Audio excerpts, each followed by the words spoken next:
এমন একটা সমাজ কল্পনা করেন যেখানে চোররা নিজ থেকেই চুরি করা ছেড়ে দিছে, ডাকাতরা নিজ থেকেই ডাকাতি করা ছেড়ে দিছে, জেনা ব্যভিচার তো নাই বললেই চলে। কেউ রিপোর্ট তাড়নায় দুই একটা অপরাধ করে ফেললেও হায়রে অনুশোচনা, নিজেই আদালতে ছুটে যাইতেছে নিজের বিচারের দাবিতে। ভাবতেছেন আষাঢ়ে গল্প, তাই না? কিন্তু ভাই, এইটাই ইতিহাস, রাসূলের যুগের ইতিহাস, সাহাবীদের যুগের ইতিহাস, প্রকৃত ইসলামের ইতিহাস।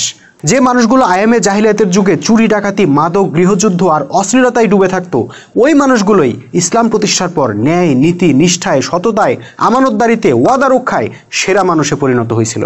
তাদের মধ্যে কেউ রিপুর তাড়নায় কখনো অপরাধ করে ফেললেও নিজেই ছুটে যাইতো রসুলের কাছে, গিয়ে বলতো, ইয়া রসুল্লাহ, আমি তো একটা অপরাধ করে ফেলছি, আমাকে শাস্তি দেন, যাতে আমায় আখেরাতে আল্লাহর সামনে লজ্জিত হইতে না হয়। অর্থাৎ ইসলাম আধ্যাত্মিকভাবে তাদেরকে কতটা পরিশুদ্ধ করে ফেলছিল একবার চিন্তা করেন। আর এই জন্যই ইসলাম হইল সেরা, ইসলাম হইল অনন্য। এজন্যই বিশ্বের সকল তন্ত্রমন্ত্র, বাদ মতবাদের মধ্যে মানবতার মুক্তি না খুঁজে আসেন আমরা প্রকৃত ইসলামের মাঝে মানবতার মুক্তি সন্ধান করি।